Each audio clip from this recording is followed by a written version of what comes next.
for us, and also in Moscow, Diana is there. So, Diana, the latest is it looks as though there is some troop movement on the border, and hopefully for the West in the right direction. Yes, we've heard both from Liz Truss and Ben Wallace last week that actions speak louder than words.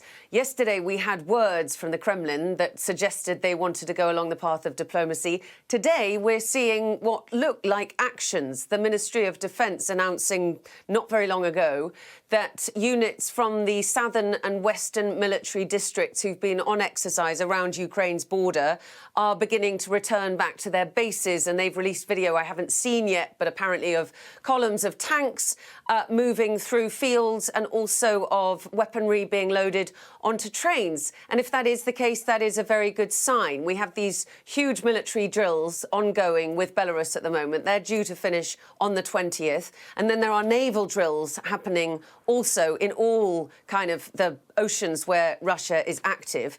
And units from the Eastern Military District and from the centre of Russia have moved in to participate in these exercises with Belarus, which are called Union Resolve.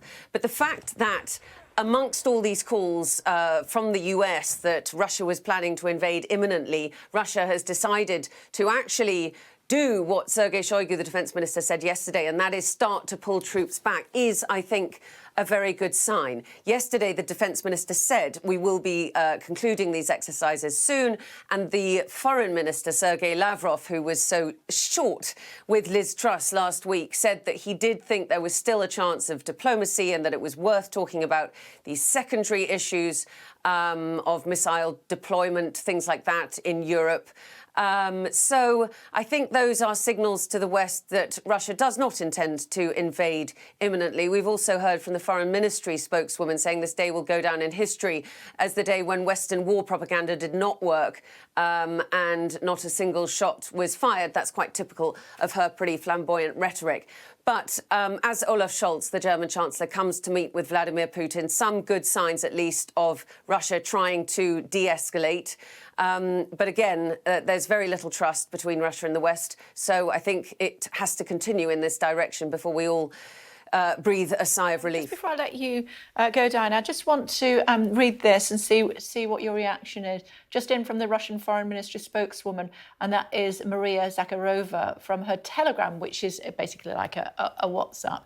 She says, 15th of February 2022, today, will go down in history as the day Western war propaganda failed, humiliated and destroyed without a single shot fired. What's she hoping to achieve from that, do you think, Diana? I mean, she loves that kind of thing. That's absolutely typical of Maria Zakharova. I think that that Russia has always billed this talk of imminent invasion from the US, especially, as Western hysteria. And it does make it easier for Russia to back down if its public back home think this whole thing was fanned up by the West and that Russia never had any intention to invade. I mean, this has not been played, you know, in the Russian state media as anything other than an attempt by the West to fan the flames of war while Russia is trying to pursue its legitimate security concerns. So I think that statement from Zakharova is playing into that completely. I think it's also worth mentioning, interestingly, that today there will be a resolution in the Duma about whether, which is the Russian parliament, whether to declare Donbass, the two republics in Donbass, Donetsk and Luhansk, independent. If Minsk, those agreements to try and secure peace in Donbass doesn't work, then that would give Russia an easy get-out clause, effectively, to say, well, we tried our best, but we must look after our own citizens, and therefore we must declare these regions independent and then possibly send in troops to protect our people. If Minsk works, then they get more of a sort of leeway within the Ukrainian constitution. So there's a lot of shenanigans still going on behind the scenes. And we heard the US talk about possible false flag operations, Liz Truss also. I think you hear, as part of the kind of Kremlin propaganda all the time, the fact that, of course, if there is a provocation, then we must go in and protect our citizens in Donbass. You heard that yesterday, late yesterday, from Russia's representative to the EU. So it's all out there for us to see and read. You know, you don't need much evidence to show that whatever happens, the Kremlin has an array of options that they can sort of act on should they decide. But I think for now, the mood music is going the right way for the West.